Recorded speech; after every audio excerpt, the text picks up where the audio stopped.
மக்கள் விழிப்புடன் இருப்பது அவசியம். தகுந்த செயல்முறைகளை கற்றுக்கொள்ளுங்கள்.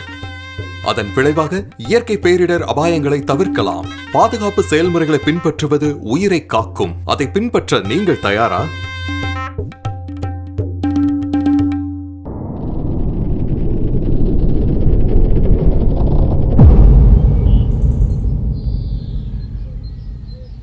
இன்றைய முக்கிய செய்திகள். ஜம்மு காஷ்மீரில் பூகம்பத்தால் மிகப்பெரிய இழப்பு ஏற்பட்டுள்ளது. அதிக சேதம் ஏற்பட்டதாகவும் தெரிய வந்துள்ளது. அனைத்து சாத்திய மீட்பு பணிகளும் முழுவீச்சில் நடைபெறுகிறது. நிறைய பேர் இறந்திருப்பாங்க போல. இப்போதைக்கு தெரியல. ஆனா பூகம்பம் வரும்போது எப்படி தப்பிக்கிறதுன்னு உனக்கு தெரியுமா? என்ன உனக்கு தெரியுமா? நம்மளுடைய மாநிலத்துக்கு பேரிடர் மேலாண்மை துறை அதிகாரி இன்னைக்கு வந்திருக்காங்க. அவங்கள வர சொல்லியிருக்க. அவங்க இன்னைக்கு வந்து பூகம்பத்திலிருந்து எப்படி தப்பிக்கிறதுன்னு உங்களுக்கு சொல்லி தருவாங்க. சரி ஐயா. முக்கிய ஐயா, இந்த பேரிடரை பத்தி அவங்களுக்கு என்ன தெரியும் ஐயா? அடே முட்டாள், இந்த துறை அதிகாரிங்க தான் இந்த இயற்கை பேரிடர்ல இருந்து நம்மளை காப்பாத்த மாநில அதிகாரிகளோட சேர்ந்து வேலை செய்வாங்க. ஐயா வந்துட்டாங்க.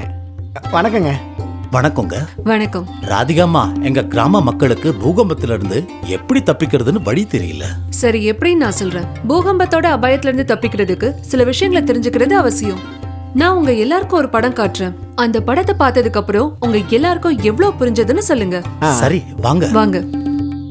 கட்டிடங்களை கட்டும் பொழுது மாநில அரசின் விதிமுறைப்படி பூகம்ப பாதுகாப்பிற்காக தேசிய கட்டிட சட்டம் மற்றும் விதிமுறைகளை பின்பற்றுவீர். ஒரு கட்டிடத்தை கட்ட எண்ணும் பொழுது முதலில் பதிவு செய்யப்பட்ட பொறியாளர் அல்லது கட்டிட வடிவமைப்பாளரிடம் ஆலோசனையை பெற்றுக் கொள்ளுங்கள். இதன் மூலமாக பூகம்பத்திலிருந்து உங்கள் கட்டிடங்களை பாதுகாக்க நீங்கள் பின்பற்ற வேண்டிய வழிமுறைகளை தெரிந்து கொள்ளலாம். பூகம்பம் தாக்கும் பொழுது பலமான மேஜை அல்லது கட்டிலுக்கு கீழ் நீங்கள் ஒளிந்து கொள்ளலாம். பின்னர் அதனை இறுக்கமாக பிடித்துக்கொண்டு பூகம்பம் நிற்கும் வரையில் அங்கேயே இருப்பது சிறந்ததாகும். இவ்வழிமுறையை மறவாதீர்கள். இவ்வகையான சூழலில் கூச்சலிட வேண்டாம் மற்றும் பயப்பட வேண்டாம். பின்னர் நிதானமாக படிக்கட்டுகளின் வழியே திறந்தவெளி இடங்களுக்கு வெளியேறி செல்லலாம். நகரத்தில் வசிப்போர்கள் மறந்தும் கூட பூகம்ப நேரங்களில் மின்தூக்கியை பயன்படுத்த வேண்டாம். இது மிகவும் ஆபத்தான சூழலை ஏற்படுத்தக்கூடும். ஒருவேளை நீங்கள் தூங்கும் பொழுது நிலநடுக்கத்தை உணர்ந்தீர்கள் என்றால் தலையணையை தலைக்கு மீது வைத்து உங்களை பாதுகாப்பீர். தலைகாணியை அசைக்காமல் வீட்டின் பலமான பகுதிக்கு சென்று பாதுகாத்துக் கொள்ளுங்கள். இச்சூழலில் மறவாதீர்கள், பால்கனி மற்றும் வராண்டா செல்வதை தவிர்த்து விடுங்கள்.